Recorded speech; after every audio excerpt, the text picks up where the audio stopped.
Roma Wines present Suspense.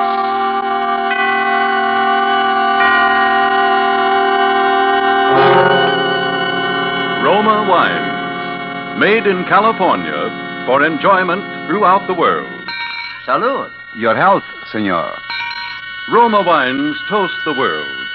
The wine for your table is Roma Wine, made in California for enjoyment throughout the world.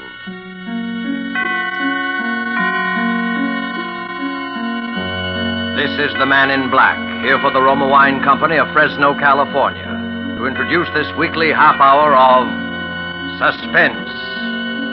Tonight from Hollywood, Roma Wines bring you as stars Dame May Whitty and Miss Maureen O'Sullivan. And so with the performances of these two distinguished leading ladies in the play called The Black Shawl, we again hope to keep you in suspense.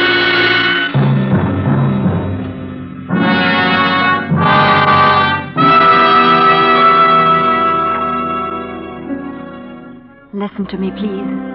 Listen carefully and tell me if I'm right. I say I'm about to be murdered. I'm not certain. No one's even threatened me. But I say I am going to be murdered. This is just a plain, ordinary-looking kitchen that I'm sitting in. But for me, I know it is a death house. If it were only 3 days ago and I could live them all over again. Oh, if it only were. The fair was being held in town, and everyone was gay. And Robert was late as usual, but I didn't care.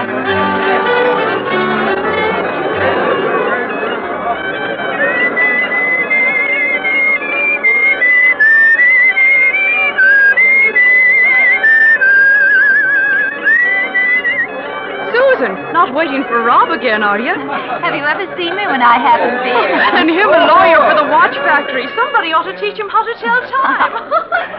Hey, how about a dance, Sue? One short one before that boyfriend of yours comes around to steal you away. Oh, thanks, George, but I'd rather wait.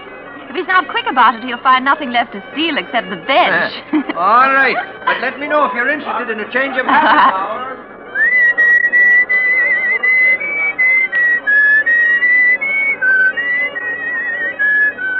Hello there.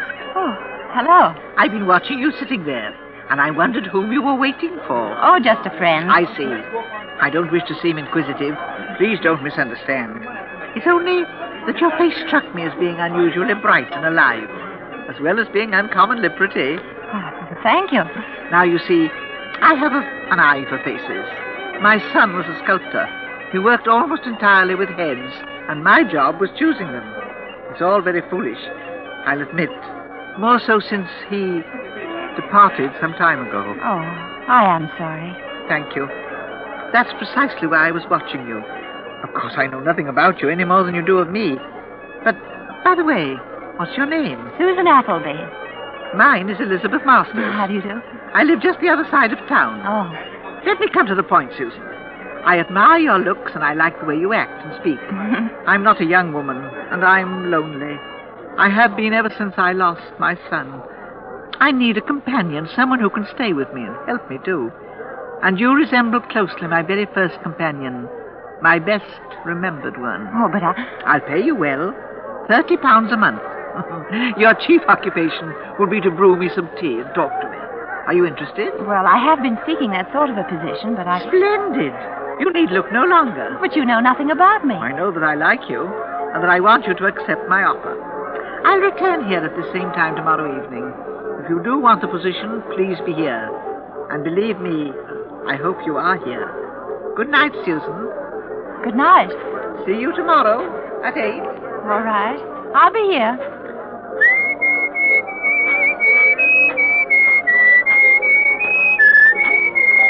Da-dum. What do you mean you'll be here? Oh, Rob, you frightened me. Well, you were whistling our tune, so I thought you were expecting me. What do you think you're doing making dates with strange women? Believe me, she is a strange woman. Mrs. Masters? Oh, no, she's nice. And, Rob, she offered me a position. Doing what? As a companion. Just what I wanted, and at £30 a month, darling. No small sum, that. Too bad you can't manage it. But I'm thinking seriously of it, Bob. Well, stop then. I don't want you ever to have one serious thought about anything. Now, Rob, I'm going to take it. What do you know about the old hen? Nothing yet. Sue, did you look at the way she dressed? Black from shoes to shawl. Why, the shawl's so large and black you'd hardly know she had a face. She seemed charming. Oh, she might well be, but I'm not so bad myself. Oh. And I want you for a companion, too.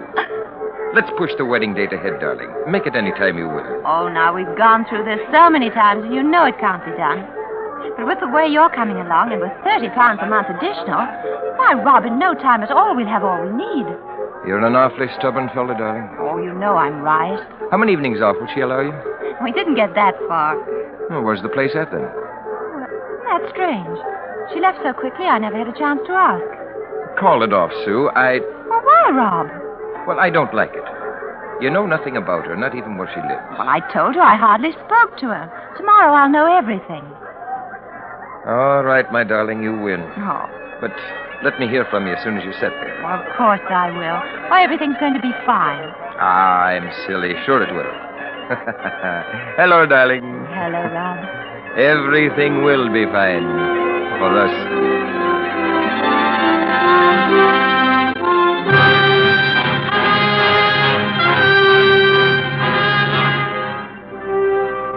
Tonight for Suspense, Roma Wines are bringing you as stars Dame May Whitty and Maureen O'Sullivan, whom you have heard in the prologue to The Black Shawl by R.R. Lewis.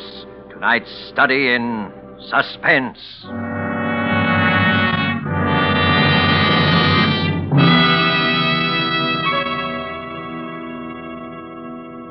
Far from the scene we have just left, far to the south across the equator, is another scene I ask you to visit with me. It is just before the dinner hour on the beautiful roof terrace cafe of the Hotel Metropolitano of Guayaquil, Ecuador.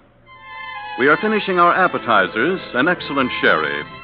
And lifting your glass, you remark to our host that you envy him such wine. He laughs. You are very kind, he says, but it is your own California you must praise for this splendid wine. For you see, it is Roma, California sherry. Yes, in many far countries, where discerning tastes have found Roma wines, it is a luxury, imported and treasured. For Roma wines are in every sense fine wines, from the rich vineyard country of California. Products of age-old winemaking skill, aided by modern quality controls and tests. And here in the United States, Roma wines cost mere pennies a glassful, because here there is no import duty, no overseas shipping cost. Such enjoyable flavor and constant quality, such low cost, such high wine values, have made Roma by far America's largest selling wines, enjoyed by millions, with meals, when entertaining, anytime. To enjoy these delights yourself, ask for R-O-M-A, Roma wine, made in California for enjoyment throughout the world. And now it is with pleasure that we bring back to our sound stage Maureen O'Sullivan as Susan and Dame May Whitty as Mrs. Masters in The Black Shawl, a tale well calculated to keep you in suspense.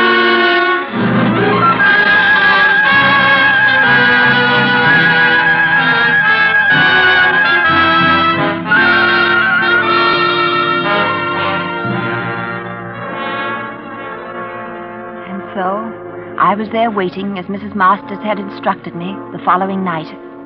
We got into her car and she drove us off.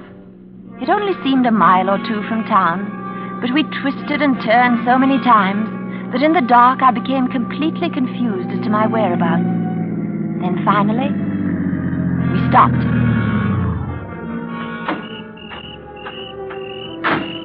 There it is, straight ahead, down the path. Miss Appleby, welcome to Masters Hall.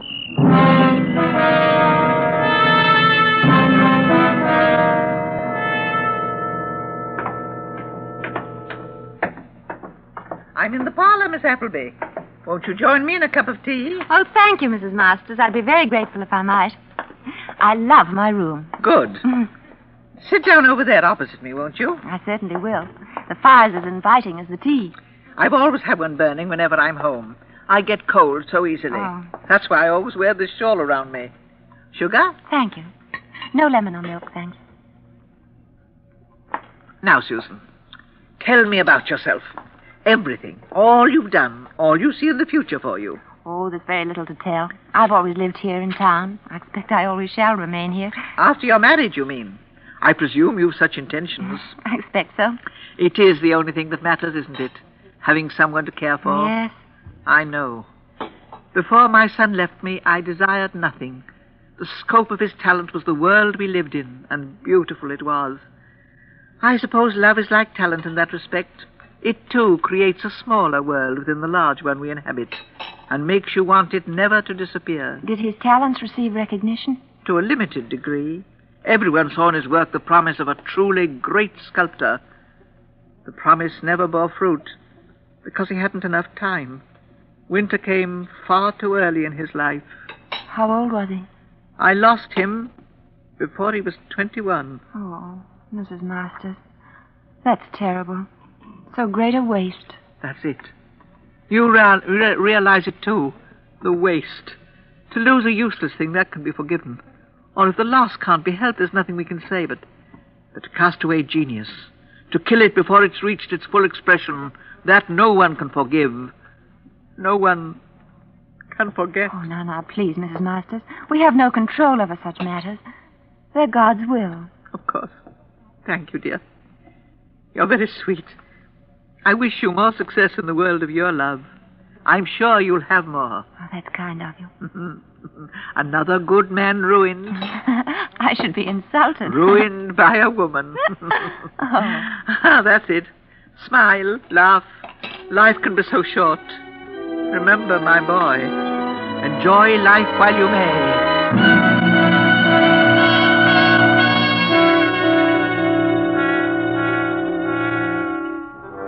I slept well that first night and did not awaken until almost 9.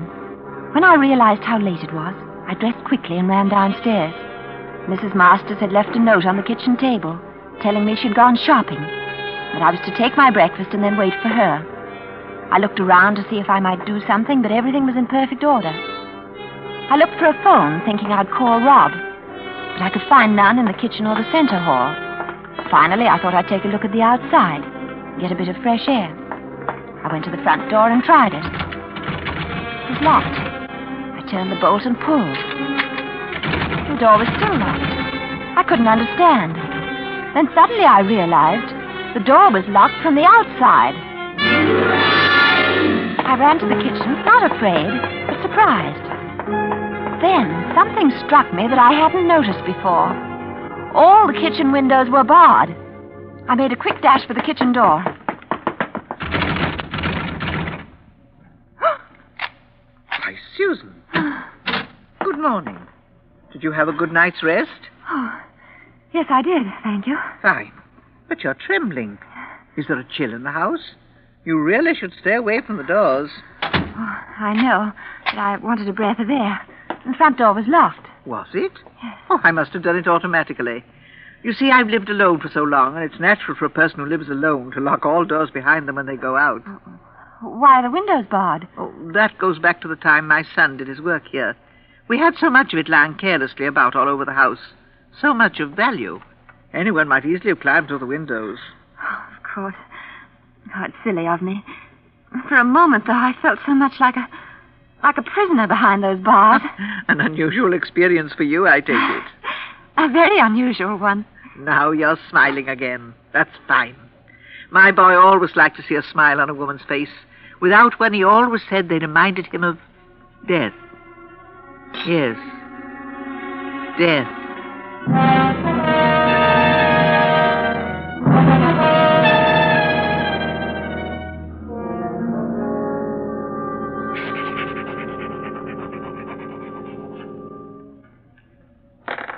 Next day, I wrote to Rob. Please come to see me now, Rob, if you can. Everything's all right. Don't worry about me, but come to me. It's unbelievable, but I must tell you that I still don't know the address here. I cannot tell you how to find it. But someone must know Mrs. Masters and can tell you where she lives. I want to send this off to you now, so I'll close. I can't tell you, darling, how great is my need to see you and my love for you, Sue.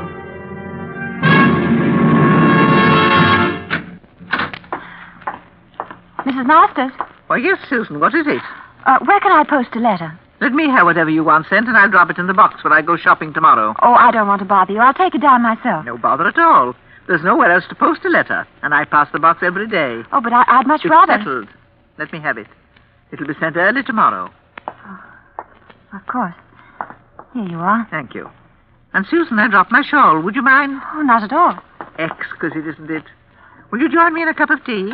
No, thank you. Mrs. Masters, this morning I said I was silly for feeling like a prisoner in your home, but the feeling is still there. What have I done or said that might create any such impression? That's not the question I'm trying to answer. I just feel it. The answer I don't know is, what do you want with me? Oh, what was that? Wait right here. I'll be down shortly. Where are you going? Upstairs. But you wait down here. Do you understand? No. No, I won't stay down here. I'm frightened. I'm coming up, too. No, dear. Don't worry about the butt. It hasn't broken at all. No. There's not a scratch on it. Dear, please don't cry. Susan, I told you to stay downstairs. What'd you come up for? All right. You know now. Miss Appleby, this is John Masters, my son.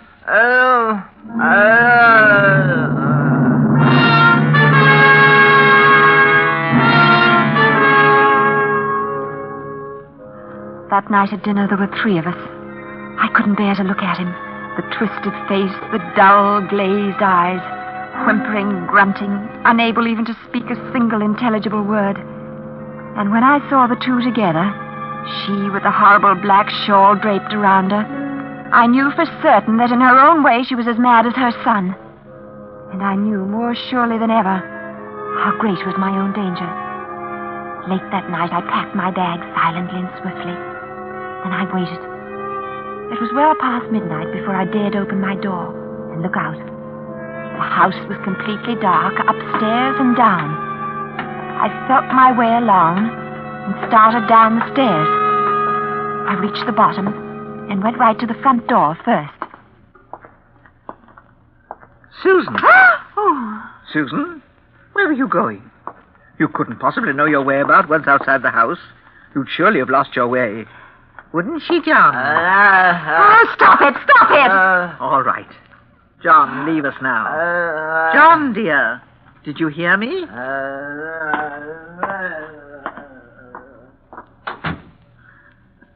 Miss Masters, you have no right to keep me here if I don't wish to stay.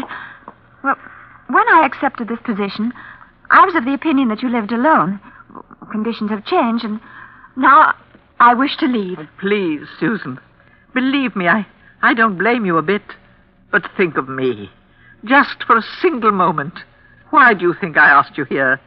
Do you believe it's so easy for me, chained to this lost thing? No one to talk to day or night. I needed someone. I need you now. But you told me he was dead. I never told you that. Only that he'd left me. And so he has. No, I won't stay. I go mad if I do. Very well, dear. It's no use trying to argue with you. But stay at least until tomorrow. You could never find your way tonight, and if you stay over, it'll give me a chance to find someone in town. I'd rather go now, if you don't mind. Tomorrow night. Just until then. Even if I've no one, well, you can leave after dinner tomorrow. I'll pay you 2 weeks' wages if you do. Please, you can't refuse me that. Well, I... Thank you. Thank you, dear Susan.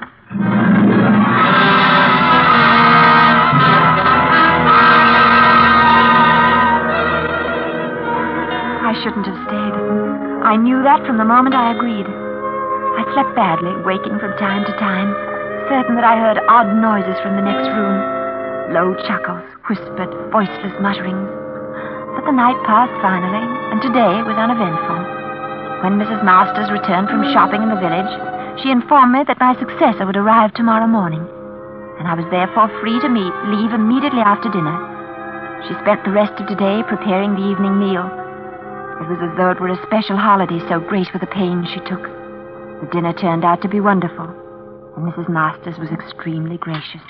Dear Susan, we drink to you, my dear, dear Susan, to your future, to your man, To your future with your man. Oh, thank you. And may you remember this evening all the rest of your days. You're very All kind. the rest of your days. Thank you. Not at all, my dear. Let me pour you out some more wine. And some for you, John.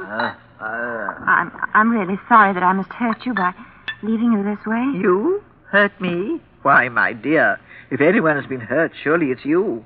We frightened you so. Made you so miserable. You're the hurt one, Susan, dear. Not I. Anything I've felt or said is forgotten now.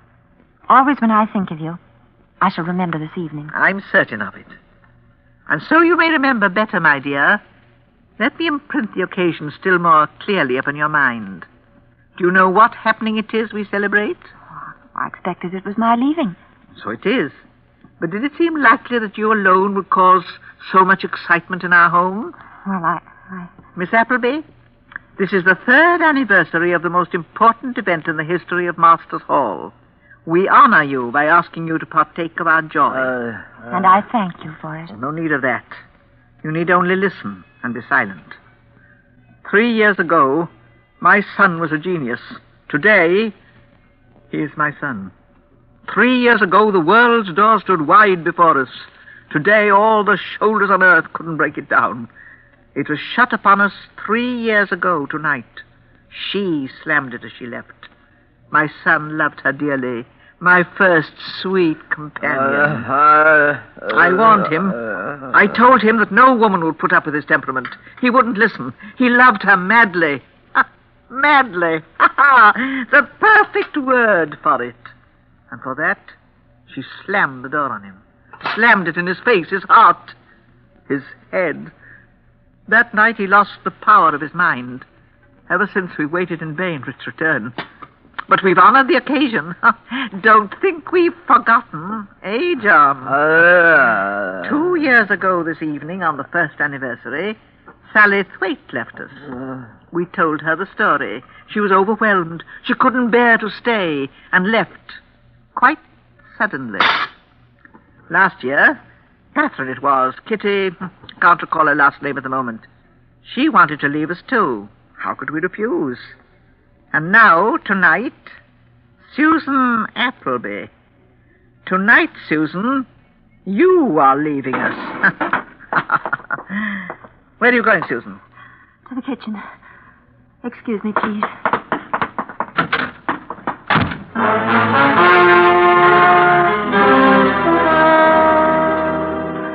That is why I say I'm going to be murdered. I can't know for sure. But the way they laugh, the way they look, the way she sits there fingering that ugly, torn black shawl. The shawl that looks like death. What can I think? What can I do? Susan, there's one thing more. This shawl, so beautiful, so exquisitely wrought. You must surely have noticed that I wear it all the time. It belonged to her, a gift from my son. In her haste, it slipped from her shoulders as she left. So this is all that remains of that lovely, wonderful creature. I should like you to wear it, if only for a moment. You're so much like her, and her memory is John's greatest comfort. Oh, no. No, don't come near me. Don't touch me. Please, just around your shoulders. I won't wear it. Stay away from me. Please don't. Our door. Who would be coming here now? John, watch her closely. I look through the window. I don't know who he is, but he must surely have seen the light in the kitchen. I'll just send him away. I'll only be a moment. Watch her, John. If she shouts for him, well, you mustn't allow that, must you, John? So you'd better be still, Susan. Yes? What is it you want? I beg your pardon. I'm looking for a Miss Susan Appleby. You won't find her here, I'm sorry. Well, are you certain of that? It seems to me I recognize that shawl. It was worn by the woman Miss Appleby went to work for night before last. Surely this is not the only black shawl in the world. Nor am I the only woman who wears one. And I've been inquiring in the village, and all the shopkeepers remembered you as the woman who always does. So I followed you here this morning. Then I returned to the village, and now I'm back again. Well, you can return right to the village. If you must know, Miss Susan Appleby was here. But she was entirely unsatisfied with my She's probably find her at home now. Well, all right. If she's gone home, I'll see her there. I'm so sorry for your trouble. Not at all. Thank you. Good day. Good day. Susan. Susan, was that you whistling a moment ago? I thought I told you to be still. Oh, I was nervous. It's a habit of mine. A very bad one, of which you've many. Among them, no doubt, is that of driving men mad. That one just now. The love in his eyes for you. I've seen that before. In other eyes. I'm so terribly sorry he's gone away. Perhaps he'll return another time. Stay away from me. Here now. The shawl's around you. Draw it tighter down. Tighter. No, please. Let me go. Let me go. You heard her. Let her go. Adams, get him. Yes, sir. Draw it quickly, John. Quickly. Quickly. No. You killed him. John. Susan, darling. Oh, Rob, you heard me then? Of course. This morning I went down to the local constabulary and persuaded Adams here to join me. I was interested, ma'am, because there'd been 2 disappearances in as many years. And just about this time. This sounded like a third. It almost ended like the others, too. Almost, but... After... He's locked the door. Let's have a hand here. We'll break it down. All right, watch out. Once we're in, she's mad and may try anything. Right. Let's go now. 1, 2, 3. All right. Well, look at that. The chandelier. Let's cut her down quickly. It's too late. Her neck's gone. Rob, the shawl. The black shawl. Oh.